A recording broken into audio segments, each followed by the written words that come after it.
Hello everyone. তো এই এপিসোডের শুরুতে আমরা দেখি কিয়ান আর ইয়াও একসাথে বসে ডিনার করছিল। এখানে ইয়াও তাকে বলে যে স্যার, এই নতুন কাজের ব্যাপারে আমি কি আপনার সাথে কিছু ডিসকাস করতে পারি? আমার মাইন্ডে কিছু কোশ্চেন আছে। তারপর ইয়াও যখন ডিসকাস করছিল কেসের ব্যাপার নিয়ে, তখন কিয়ানে রিয়েলাইজ করে যে এই কেসের সাথে ইয়াও এর কিছু রিলেশন তৈরি হয়ে গিয়েছিল। ওই অ্যাক্টর বাইয়ের সাথে ইয়াও এর কিছু ইমোশনালি অ্যাটাচমেন্ট হয়ে গিয়েছিল। সে বলে এটা একদমই প্রফেশনাল নয়, আমাদের লাইফে অনেক ক্লায়েন্টই আসবে, বাট তার সাথে খারাপ কিছু হয়েছে না, সে ইনোসেন্ট, এটা দেখার দায়িত্ব আমাদের নয়। আর এমনিতেও তুমি কি, তোমার কেন এমনটা মনে হয় যে তার হাজব্যান্ড খারাপ ব্যক্তি ছিল? তুমি কি তার লাইফে ঢুকে দেখেছিলে? যে কোনো ব্যক্তি তার নিজের জায়গায় ঠিকই কাজ করে, আর যদি তুমি কোনো কেসের সাথে সেন্টিমেন্টাল হয়ে যাও তাহলে তুমি আনপ্রফেশনাল লাগবে, আর এটা আমি তোমাকে সাজেস্ট করছি না। কিয়ান তাকে বকার সময় অনেক বেশি রুড হয়ে গিয়েছিল, সেই জন্য কিয়াও এর মুড খারাপ হয়ে যায় আর সে চুপচাপ সেখান দিয়ে উঠে চলে যায়। অন্যদিকে গোজুন জানতে পেরেছিল যে চ্যাংসি তার সিস্টার কাল অ্যামিউজমেন্ট পার্ক বেড়াতে যাবে, সেই জন্য তার মাথায় একটি শয়তানি আইডিয়া আছে। সে চাইছিল ইয়াও এর জায়গায় চ্যাংসির সাথে সে অ্যামিউজমেন্ট পার্কে যাবে, তাই সে তাড়াতাড়ি যায় কিয়ানের সাথে দেখা করার জন্য, যে এখন আর্চারি খেলছিল। সে তাকে বলে কাল লয়ার অ্যাসোসিয়েশনের মিটিং আছে আর এই মিটিং এ আই থিঙ্ক তোমার যাওয়া দরকার। কিয়ান বলে তুমি ভালো করে জানো আমি এই সমস্ত জায়গায় যেতে পছন্দ করি না, কারণ এখানে গিয়ে কোনো পয়সা পাওয়া যায় না। বাট গোজুনও অনেক বেশি স্মার্ট ছিল, সে বলে যে লয়ার অ্যাসোসিয়েশনের প্রেসিডেন্ট জ্যাং সে বলছিল আমাদের ফার্ম থেকে লাস্টের কাউকে আসতে হবে, সেই জন্য কারণ এটি ফিউচারে হওয়া অ্যাপ্রোচেস নিয়ে অনেক ইউজফুল হতে পারে, সেই জন্য আমি ভাবছি আমাদের ফার্ম, তাই আমি আমাদের ফার্মের তরফ থেকে ইয়াওকে ওখানে পাঠাতে চাই। তখন কি কিয়ান জানতো যে ইয়াও একেবারে সাদাসিধা একটি মেয়ে, তাকে সেখানে প্রেসিডেন্ট শোকিস হিসাবে ইউজ না করে, আর সেই ব্যাপার নিয়ে অনেক বেশি ইনসিকিউর ফিল করে। আর সে গুজনকে বলে যে ঠিক আছে, আজ ফার্স্ট বার তোমার এত বলার কারণে আমি রাজি হয়ে যাচ্ছি ওখানে যাওয়ার জন্য। আর তখনই গুজন বলে না, তুমি একা যেও না, কারণ ওখানে মেল আর ফিমেল দুটি লয়ারেরই দরকার, সেই জন্য তুমি ইয়াওকেও সাথে নিয়ে যেও। আর যখন ইয়াও ঘরে আসে তার হাতে একটি বুকে ছিল, এখানে কিয়ান ভাবে হয়তো সেটা তার জন্য নিয়ে এসছে। ইয়াও বলে কোনো ভুল ভাববে না, আমি এটা ঘর ডেকোরেট করার জন্য নিয়ে এসেছি। এখানে কিয়ান তাকে বলে আজ 9টার সময় লয়ার অ্যাসোসিয়েশনের একটি ইভেন্ট আছে আর আমাদেরকে সেখানে যেতে হবে। বাট ইয়াওয়ের তো আজ তার সিস্টারের সাথে ঘুরতে যাওয়ার কথা ছিল, বাট সে ভাবে যে এত বড় সুযোগ বারবার আসবে না, সেই জন্য এই অপরচুনিটিকে আমি হারিয়ে ফেলতে পারি না। তখনই সে তার সিস্টার চ্যাংসিকে কল করে জানিয়ে দেয়, আর চ্যাংসি তখন অ্যামিউজমেন্ট পার্কের বাইরে দাঁড়িয়ে ছিল। অফকোর্স এটা শুনে তার খারাপ লাগে, বাট সে একটি সেলফি ক্লিক করে সেখান থেকে চলে যাওয়ার মন বানিয়ে নেয়। বাট তখনই তার সেলফিতে গুজন এন্টার হয়ে যায়। অ্যাকচুয়ালি গুজন তো এটাই চাইছিল যে ইয়াও এর ইভেন্টে যাওয়ার কারণে সে তার সিস্টারের সাথে টাইম স্পেন্ড করতে পারবে না, এবং গুজন আজ সারাটা দিন চ্যাংসির সাথে টাইম স্পেন্ড করবে। অন্যদিকে আমরা কিয়ান আর ইয়াওকে দেখি তারা ইভেন্টে পৌঁছে গিয়েছিল, আর এখানেই কিয়ান এমন ভাবে দাঁড়িয়েছিল যেমন কি ফিশ আউট অফ ওয়াটার। সে হয়তো এই ধরনের ইভেন্টে কখনো যেত না, আর নাই তার পছন্দ ছিল। এখানে কিয়ান অনেক বেশি রেগে যায় তখন যখন সে জানতে পারে এটা কোনো প্রফেশনাল ইভেন্ট ছিল না, বরং কি সিঙ্গেল লয়ারদের ম্যাচ মেকিং ইভেন্ট ছিল। আর তখনই সে গুজনকে কল করে, গুজন বলে যে সিগন্যাল পাচ্ছি না আমি, এবং কল কেটে দেয়। এরপর বলা হয় মেল আর ফিমেল একে অপরের সামনে বসবে আর কিছুক্ষণ তারা কথা বলবে, একে অপরকে বোঝার চেষ্টা করবে।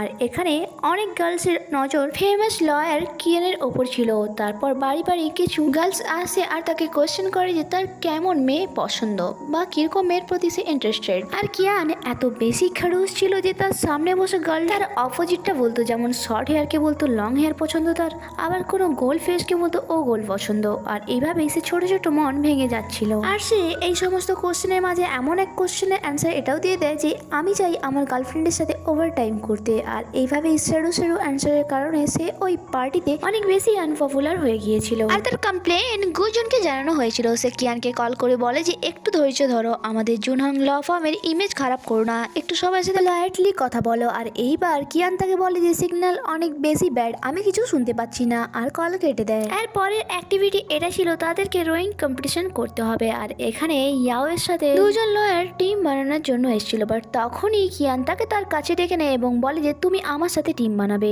এখানে ইয়াও মানা করে দেয় এবং বলে আমাদের অন্য কোনো ফার্মের সাথে ইন্টারেক্ট হওয়া দরকার, মনে হচ্ছে তোমার হিয়ার এন্ড বোনাস চাই না। নেক্সট সিনে আমরা দেখি ইয়াও একাই বোর্ড চালিয়ে চালিয়ে হাত ব্যথা করছিল, আর সামনে রাজার মতো কিয়ান বসেছিল। এখানে ইয়াও ফিজিক্যাল এক্সারসাইজের গুণ তাকে বলতে থাকে যে এভাবে আপনি অনেক বেশি মাস্কিউলার হয়ে যাবেন, সেই জন্য কিছুটা এফোর্ট আপনিও লাগান। কিয়ান বলে এরকম ফালতু কম্পিটিশনে আমি যদি হেরেও যাই আমার কোনো দুঃখ নেই, কারণ এটা কোনো কেস নয়। এখানে ইয়াওয়ের হাত থেকে বোর্ড স্টিক পানিতে পড়ে যায় এবং সে সেটা নিতে যাচ্ছিল। কিয়ান ভাবে সে হয়তো পড়ে যাবে এবং তাকে বাঁচানোর চক্করে সে নিজেই পানিতে পড়ে যায়, আর সে পানিতে পড়ে এমন হাত পা ছুটছিল যেমন কি সে জানে না, বাট তাও ইয়াও তার বসকে বাঁচানোর জন্য পানিতে পড়ে যায়। এরপর বস তাকে অনেক বেশি বকা দেয়। ইয়াও এর মনে হচ্ছিল তাকে বাঁচানোর জন্য তার বস পানিতে পড়েছে। কিয়ান তাকে বলে দিনের বেলা স্বপ্ন দেখা বন্ধ করো, এইরকম কিছুই নয়। আর তার সাথেই সে ইয়াওকে অর্ডার দিয়ে দেয় আশেপাশের কোনো হোটেল আছে কিনা চেক করার জন্য। ইয়াও নিজেকে কভার করে বলে যে না স্যার, এমনটা হতে পারে না। তার কথায় কিয়ান বলে তুমি যদি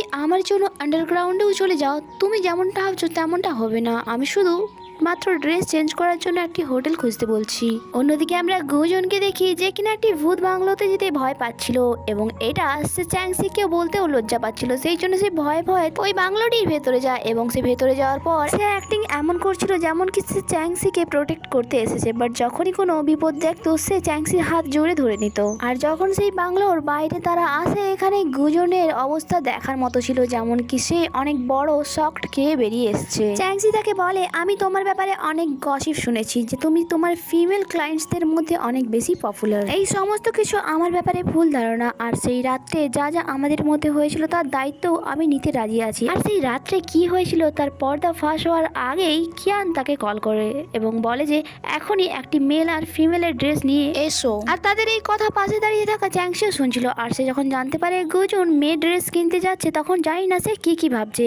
অন্যদিকে গুজনও শক ছিল যে কিয়ান এমন কি কাজ করেছে যে তার নিজের ড্রেসের সাথেও একটি ফিমেলের ড্রেস লাগবে। তো সে চ্যাংসিকে সরি বলে সেখানে যেতে থাকে যে আমি নেক্সট টাইম এক্সপ্লেন করব, তুমি আমাকে ভুল ভেবো না। এরপর আমরা দেখি ইয়াও ফ্রেশ হয়ে বাথরুমের বাইরে আসে। তারপর যখন কিয়ান সেখান থেকে যাচ্ছিল সে অনেক বেশি লজ্জা পাচ্ছিল। স্যার আপনি এত লজ্জা কেন পাচ্ছেন? আমার ধারণা ছিল না যে আপনার মতো ছেলে এত বেশি লজ্জা পায়। আফসোস তো তার এই ব্যাপার নিয়ে যে কিয়ানের নজরে সে কোনো মেয়ে নয়, যেন সে কোনো ঠকবাজ ছেলে ছিল। আর তারপর যখনই গুজন ওই হোটেল রুমের বাইরে আসে, তখন কিয়ান ইয়াওকে ওয়াশরুমের মধ্যে ধরে বন্ধ করে দেয়, এটা বলে যে আমি নিজেই এই ডেলিভারিটি নেব। অন্যদিকে গুজন রুমের ভেতরে আসার পরই কিয়ানের উপর চেঁচাতে থাকে যে তুমি ইনোসেন্ট। ইয়াও এর সাথে কি করেছো? তখনই ইয়াও বাইরে চলে আসে, কারণ কিয়ান বলেছিল যে আমার টেস্ট এতটা খারাপ নয়। আর কিয়ানের কথা ইয়াও অ্যান্সার দিয়েছে এই বিলোদি স্ট্যান্ডার্ড মেয়েটি আপনার জীবন বাঁচিয়েছে। আর হওয়ার কি ছিল, তাদের মধ্যে ঝগড়া স্টার্ট হয়ে যায়। আর এখানে গুজন অনেক কষ্টে তাদেরকে চুপ করিয়ে দেয়, আর সে জানতে পারে যে তারা শুধুমাত্র পানিতে পড়ে গিয়েছিল। আর এখানে বেচারা কিয়ানের অবস্থাও খারাপ ছিল, তার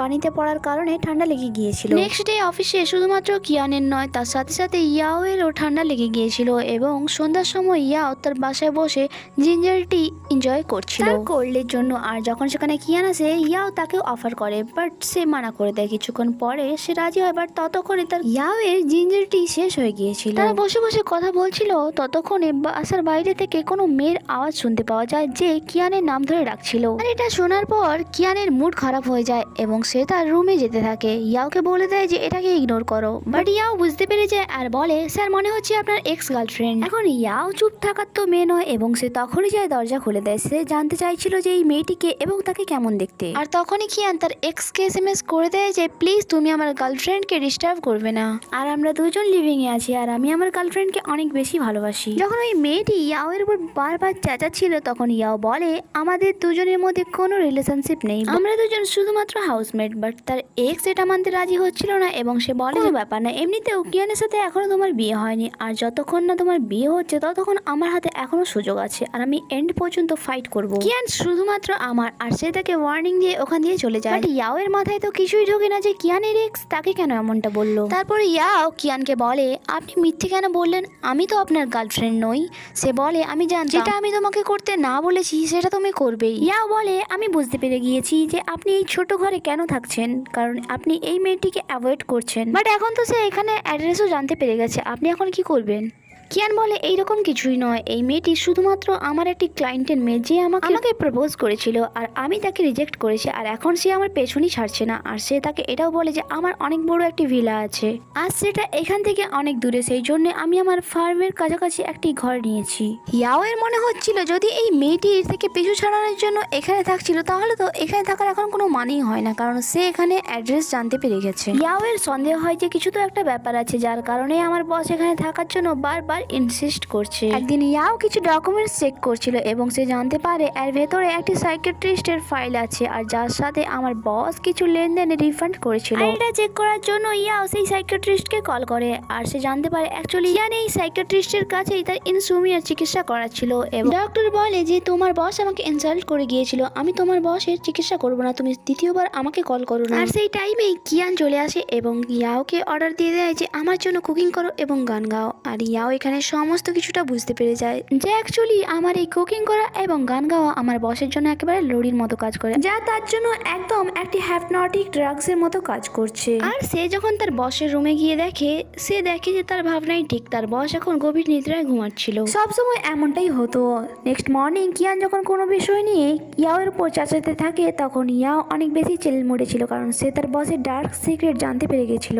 আর আজ অফিসেও এক কলিগস ইয়াওকে বলে যে আজকাল বস অনেক বেশি চেঞ্জ হয়ে গিয়েছে। এই কয়েকদিন আগে একটি মিটিং এর জন্য বস লেট হয়ে গিয়েছিল কারণ তিনি এত বেশি গভীর নিদ্রায় ঘুমোচ্ছিল। এর আগে এমনটা কখনো হয়নি। যা শোনার পর ইয়াওয়ের ফেসে একটি মিস্টেরিয়াস স্মাইল ছিল। তারপর আমাদেরকে দেখানো হয় আজ অফিসে সু নামে একজন ব্যক্তি এসেছিল আর এই ব্যক্তিটি সেলিব্রিটি ভাইয়ের হাজবেন্ড ছিল। মিস্টার সু তার লয়ারের সাথে সেখানে এসেছিল সেটেলমেন্টের ব্যাপারে ডিসকাস করার জন্য।